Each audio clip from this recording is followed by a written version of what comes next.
Интеркултура, интеркултура. Почитувани, гостин во ова издание на Интеркултура е Бујар Љума, основач и директор на невладината организација Центар за балканска соработка Лоја од Тетово. Бујар, Лоја веќе 3 децении работи со млади од различни етнички заедници и ги учи на интеркултура. Имате резултати. Која е тајната на вашиот успех?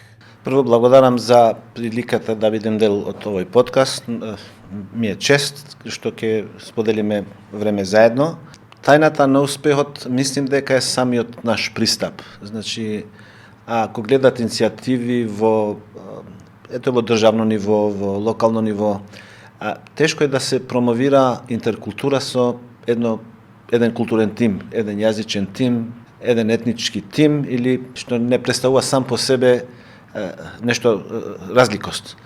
Така да Лоја од самиот почеток е таква и тоа ни дава некоја предност, некој кредибилитет и самите методи кои ги користиме со работа со млади, не само со млади, во последно време работаме доста со универзитети од цела држава и од регионот веќе, значи тој модел кој се покажа како успешен у локално ниво веќе на големо брзо се шири во регионално ниво. Значи ние се обидуваме овој модел да го шириме малку и подалеку од Тетово.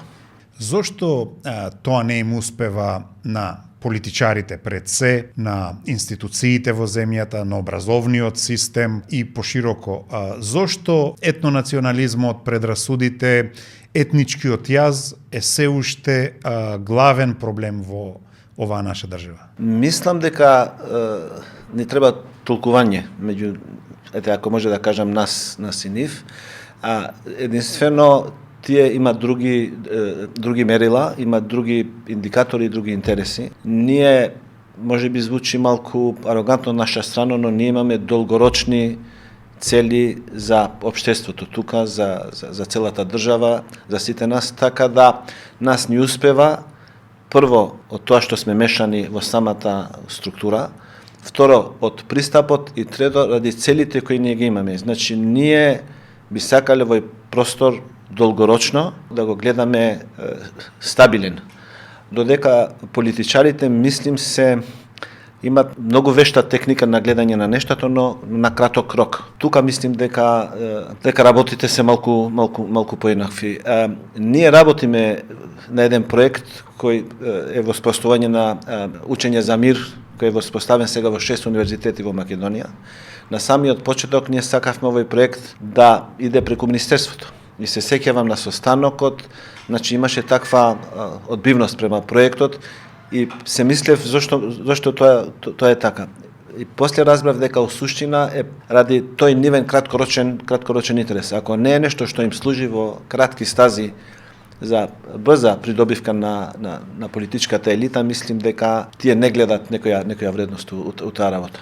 Вие добивате поддршка, меѓутоа главно работите со меѓународни фондови, партнери и се, но од друга страна и не сте етикетирани како странски платеници и цел овој говор на стереотипи и омраза кој што оди кон невладиниот сектор. Како гледате на таа недоверба на политиката и официјалниот систем, особено од страна на десните партии кон невладиниот сектор? Вистина е дека ние од нашето постоење немаме добиено ниту еден дени, ни од држава, ни од општина, значи веќе 27 години од како постоиме, ние самостојно си работаме, но исто така успеавме ние да чуваме еден имидж на независни и така не сме назначени као страни платеници, но истовремено треба, не знам колку е тоа информација што се знае,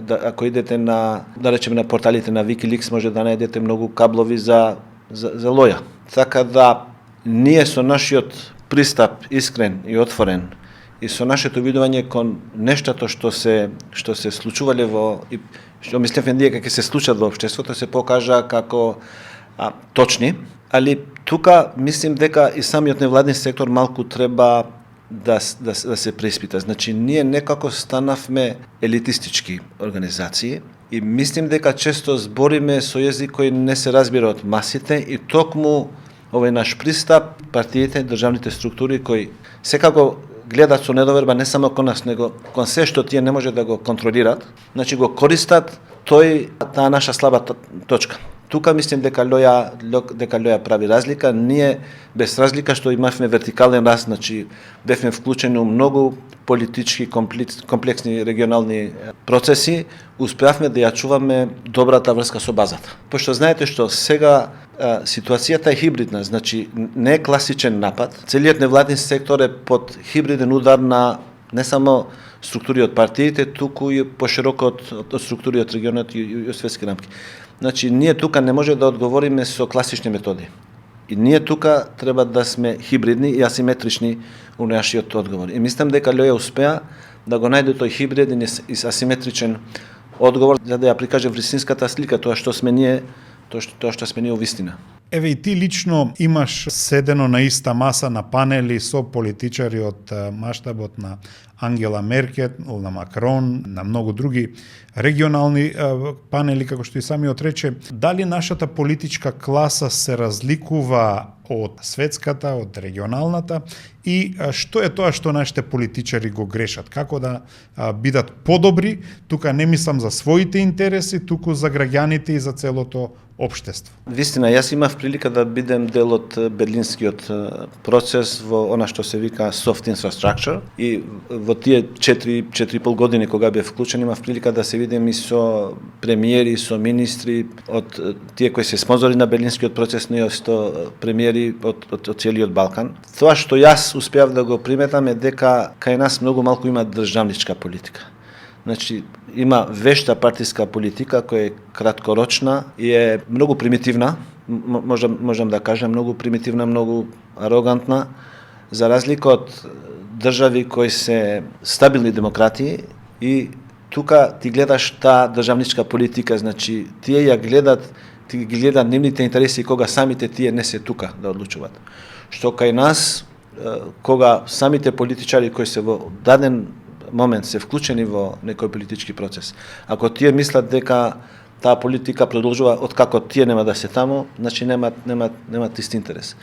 И јас во неколку наврати бев запрепастен од тоа што видов од наши институции, по наши амбасади надвор, значи многу неинформирани и во споредба со регионот, да не зборам со надвор, така да тука мислам дека можеби државата може да учи од невладиниот сектор. Мислим дека невладиниот сектор е еден од сегментите кој се гледа равно очи со целата Европа, додека мислам дека владиниот сектор би требало има многу тука простор за подобрување. Кое е твоето чувство? Дали стереотипите, предрасудите на младите се нешто што го учат во текот на структурите и институциите низ кои што се движат, или се тие сами по себе, да речеме, полни со предрасуди, па потоа низ вашите активности успеваат да стекнат некако вид на трансформативни вредности? Јас мислам главни, пошто ние имавме истражување зошто толку омраза, толку стереотипи, предрасуди. И ако гледате нашите институции и државни институции, и образовни институции, имаат некој мултикултурен пристап, не толку интеркултурен пристап. Ние работиме со секакви млади, значи не бираме млади кои имаат помалку предрасуди, кои се по-open-minded, у суштина кој што иде, ние со нив работаме. Но нашето истражување покаже дека у суштина креатор на тие предрасуди, у сршта на проблемот стои образованието. Значи таму во тие скриени курикули, таму се стварат предрасуди, таму се ствара тој јас помеѓу тој кој поинаков од тебе. И тука историски гледано, ако се навраќаме назад помеѓу етнички македонци и албанци, у суштина немало проблеми. Ако гледате и Крушевската република и нешто се заеднички идеи, у суштина проблемите кај нас се стварат кога во последен век силите кои биле во овој простор после распадот на Отоманската империја вешто знаеле како да ги стварат овие курикули во образованието кои ден денеска допринесуваат за овој јас помеѓу етнички, верски, јазични заедници. Како ја оценуваш состојбата со меѓуетничките односи, општествената кохезија, еве да речеме, во овие неколку години и под едната гарнитура на власт, еве сега и под другата? Има ли, да речеме, bad guy на политичката сцена, кои што ги нарушуваат тие меѓуетнички односи и не може да ги подобри? У суштина, ја гледајќи, ево да речеме, од како се ние у сцена, имам мислење за тоа и кога јас не сум бил физички овој свет од тоа што имам читано, но да споделам тоа што е мој искуство. Во главном државните институции со малку исклучоци нема ли некој искрен пристап према интеркултурализмот во општеството. Секако во последните гарнитури тоа се манифестира малку повидливо, е малку понападно и тоа влијае после сите алки на системот и до она што се вика во терен во грасрут. Но јас некако имам чувство дека кај нас има некоја скриена рака, некоја длабока држава која некогаш е помошна и од самите политички партии кои ради своји цели успева некако да го држи овој раздор помеѓу заедниците и да го мобилизира од време на време кога на нив им треба, кога им служи нив.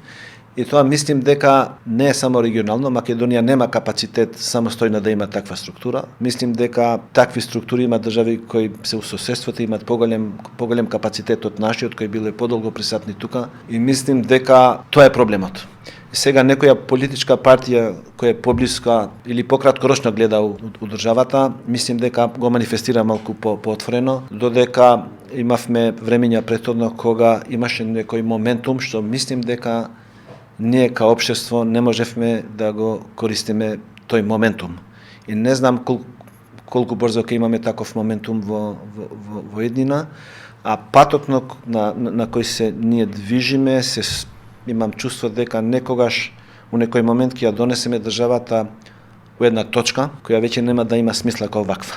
Не знам каква ќе биде, но мислим дека полека идеме кон таа точка, посебно имајќи во предвид дека кај нас немаме култура на артикулација на гневот. Значи тоа постепено да иде као што има у соседство. И мислим кај нас трпиме, ќутиме и моментот кога ќе експлодира е многу мал. Значи кај нас нема постепено, има ќутање и експлозија. Така да, ова е моje мислење. На крај, очекуваш ли ова закочување на евроинтегративните процеси да се разреши, бидејќи самиот беше, како што самиот рече, во ова инфраструктура на берлинскиот процес и што тоа може да очекуваме од иднина од процесот? Јас не сум многу оптимиста, посебно знаејќи го интересот и капацитетот на сегашните структури. И тоа ти викам со некоја регионална поврзаност на тие кошничари на интеграциите, но од друга страна се тоа несреќа, имаме среќа што сме обкружени со земји и ние сме дел од најмоćниот безбедносен систем во свет, во НАТО, и сме обкружени во главном со земји кои имаат, ја гледат таа европска перспектива, така да прашање е само колкава цена ќе платиме, но накрај мислим дека ние стоиме на добрата страна на историјата, на тие кои платиле скапа цена за таа интеграција. Сам би сакал уште нешто да споделам. Пред 5 години ми беше барано од француско-германска канцеларија за млади Фридрих Еберт да напишам еден извештај од типот на кој е успеот на овие последни 20 години. Ја напишав едно есеј кој се вика Europe is in the air, значи Европа во воздух. Мислим дека се уште во воздух, се уште се нема слетено и нешто што не треба да го подценуваме е капацитетот на нашите политичари да те изненадат во самиот крај. Така да ова не треба да се подценува у секаков смисол и тука не е време да се релаксира, мислиме време за мобилизација. Благодарам за гостувањето. Ти благодарам многу. Intercultura.